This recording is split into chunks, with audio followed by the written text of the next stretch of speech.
Hey guys, it's Woody the Unexceptional Gamer, and yesterday Dean Hall, the creator of the DayZ mod, did this extended interview about DayZ, the future of DayZ, the standalone game in particular, the future of the mod, the sorts of things that he'd like to do and change, and what we can expect and when we can expect it, and all this cool stuff. The interview was over an hour long. I'll link in the description if I can find it again. And I watched it for like an hour and a half. I listened to some parts twice and I was taking notes along the way, and I'm going to condense what I learned into a shorter video for you, just in case you don't like to watch hour-long videos. Regarding the gameplay, it's really just here to keep your eyes happy while I talk about what's going to come in DayZ. I am a DayZ player, but not a great one. Sometimes in a zombie apocalypse, some people are meant to be zombie food, and that's a service I provide. Let's go on and talk about what's going to be coming in DayZ. First off, the date. By the end of the year. That was the date they were able to give. You know, they try to narrow them down a little bit further, but I was surprised how soon that is. The standalone version of DayZ is going to be released by the end of the year. And I'll talk about what that really means soon, but they also talked about the console version. I know I have a lot of viewers interested in that, so I wanted to cover it earlier in the video. The console version is only going to exist if the PC version does well. That's the idea. And the PC will always be, at least their current line of thinking, their innovating platform. So you can picture this to be a little bit like Minecraft, right? Is Minecraft on the Xbox? Yes. Is it awesome? Yes.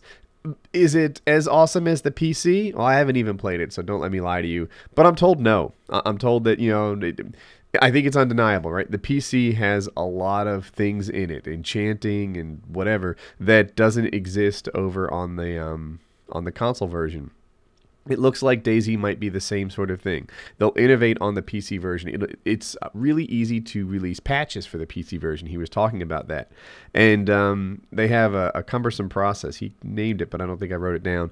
To get patches out, and it's expensive, and it's cumbersome, and it's troublesome over on the Xbox and on the PS3. Whereas on the PC, they can just release patches every day if they choose to for free. And for that reason, it's the easier console for them to break new ground on, to try out new things. And the console versions, in his current vision, will always lag behind the PC versions. And don't dislike me if you don't like it. It's it's the nature of the game. But yeah, so the development model is going to be a little bit Minecrafty for me. The other thing that and he also talked about Skyrim. He felt like developing with cross-platform in mind from the start held back Skyrim from what it could have been. I don't really know what he's seeing in there, but that was his opinion on it, and I thought it was worth noting. The other thing he talked about was it was going to be cheap. He mentioned the low price a bunch of times. And, he kept saying, like, it doesn't have to be expensive. It doesn't need a big revenue stream. But I have my own opinion on this low price. Now, he didn't mention the price. But for Americans, I'll throw out a number. It sounded like it was going to be $20 or less for DayZ. It was going to be a cheap game. And here I am struggling in the game. So yeah, $20 or less. And my reasoning on why, like, this is just me talking here, is that I think that cheaper games are doing better. Games like World of Tanks, for example, are crushing it. Games, Hawkins coming out, that's going to be the free-to-play games are doing really well. The inexpensive games like Minecraft are doing really well. I think it's becoming harder to sell a game at $60 than it was before. And I think the games that sell for $60 have bigger pirate problems than the games that sell for, something you can more easily grab in your pocket. So that's my thought on it, but I've got a lot to say, and the game's only so long, so let's get going. Two of the things he said he wanted to change, aside from all the hacks and mods and glitches and stuff like that, were he wanted to give the characters new clothes. A lot of the outfits now, I think, come from Arma. I haven't even played Arma, but you can see the zombies are dressed up like military guys, and so they don't have the kind of character customization that they'd like to have. So they're going to have all new clothes. And being standalone, they said, would also help them do a brand new inventory system. I think the inventory system now is tied to Arma. I don't even know that because I haven't played Arma. But that's what they were talking about. Some of the major things they'd like are to have the inventory system different and the clothing system different. They want to have more enterable buildings, and that's something I want really bad. Now, I've gotten to the point in this game where I can look at a building and kind of remember which ones you can get inside of, but it seems like they're too precious. The percentage of buildings that you can go inside of and do your thing isn't big enough. You can use that to escape zombies. Even if they don't put loot everywhere, I still could use, you know, more buildings that you can go inside of. So that's a worthwhile change, in my opinion, to throw in the game. Here they talked again about the game doesn't need to be expensive. They just that's what they say. The game doesn't need revenue. I guess every game needs revenue, right? They have shareholders to respond to. Run, Woody, run. But that's what they were saying. That's what they claim to be their reasoning for the fact that the game is going to be so cheap. Whatever. We like cheap games, right? Another change that they want to put into the next game is to make the zombies more challenging. And in spite of my troubles and my, you know, subsequent zombie food ending in this game, they he correctly recognizes right now that today the game is really about player interaction. That's what makes DayZ enthralling. Like, that's what really captures your attention in DayZ.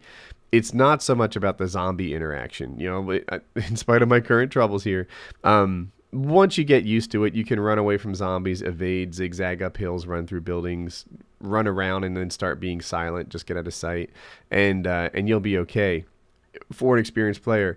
But it's really the player interaction that dominates it. I think he'd like to have a little bit more zombie interaction, so that they're more than just the trees, the zombies, the hills, and the buildings. You know, the zombies become a bigger part of the game. If he does that, he might want to have fewer of them. I don't know, but they want to make the zombies a lot more challenging in the standalone version, so you can look forward to that. We'll see what it looks like.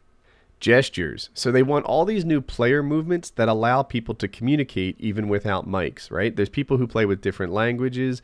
There's people who play without mics, and they want to sort of facilitate that working together, that player interaction, even if it's not, you know, holding control and yelling through your mic. So that's something that's going to be coming into play in the standalone version. And, you know, in listening to the whole interview, it was clear to me that the creator of DayZ, quote unquote, gets it. He gets that it's the player interaction that creates the stress and the drama and the highs and the lows in this thing. And, you know, he's trying to facilitate that and make it happen. So that's a cool thing. One interesting thing they talked about was when the mod first started, there was only a New Zealand server, right? That was it. That was the only thing that existed. It wasn't in Europe yet. And on the New Zealand server, it was like happy, fun rainbow land. All the players were helping each other survive against these zombie hordes, and they all loved each other. They would help each other, etc. There was once a bug in this game where everybody spawned in the same spot. And on the New Zealand server, people were setting up tents and setting up all these areas where they'd find new players just as they spawned in, and they would give them gear to help them survive against the apocalypse. And then they moved it over to Europe, and I promise you American servers are the same way, so I'm not taking digs at Europe. And in Europe, all the players were killing each other. That same bug on the European servers had people with guns, like, just hard scoping at the spawn-in spot, ready to kill them the instant they came alive, and they were racking up the murders. And I thought it was interesting, the difference between the New Zealand server and the European server. And I promise you, America would be no different. You know, they would be hard scoping, waiting for those spawns to come in and griefing each other. In the standalone version, will the map be different? It will be this one redesigned. So they're going to take this and they're going to, I guess, redesign it. I don't know how else to say that, which to me means they're going to use mostly the same art and mix up the landscape and mix up where the towns are and that sort of thing. But that's the core of it. And I'm glad that they're going to change up the map, because to me, you know, on one hand, it's nice that I have some familiarity with the map. On the other hand, just playing the same map every game, you know, that can get old too. So yeah, they're going to change up the map, and that'll be a good thing. One thing that's not going to change, and this won't impact me because I totally lack the skill set, but I didn't realize that the stars in the sky were legit. That you could actually navigate by the stars in this game if you understand your astronomy correctly. You can find the North Star, you can find Orion's Belt, you can find all this stuff, and then, you know, follow that to the destination that you need to go to. So that's a cool thing. Oh, and then, by the way, that's also going to stay in the standalone game. So if you don't have a compass, if you don't have a GPS, but you do have the skill to navigate by the stars, then that's that. So that's, I thought, pretty cool. Vehicles. Now, vehicles, they want to do a complete overhaul to. They want every vehicle in this game to be something that you can fix and roll with, right? Like, you know how most of the vehicles in this game, you can't do anything with them. You just see them, they're wrecks, they're whatever. Sometimes you see a bad helicopter or something and you can fix it. But for vehicles, they're kind of just, they work or they don't work. Well, that's going to change. This is my first bike ride ever right here, by the way. I've never found a bike before.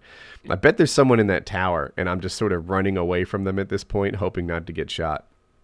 So, back on topic, vehicles. Every vehicle is going to be fixable in the standalone version, and you're going to be, but you know, you might often have to run around parts and get things to make it better, just like you do helicopters today. You know, I would hope that something like a pickup truck, which doesn't have the same payoff as a, you know, helicopter, for example, maybe has 2 parts you need to find. Whereas the helicopter, I'm running on foggy memory here. What are there, 6 parts to get the helicopter right? So we'll see. You know, hopefully that the fix, you know, for a bike it's maybe just a wheel. You know, for a truck it's 2 parts, and for a helicopter it's 6. That would make sense to me. We'll see how it works out. The story, and I'm actually excited about this.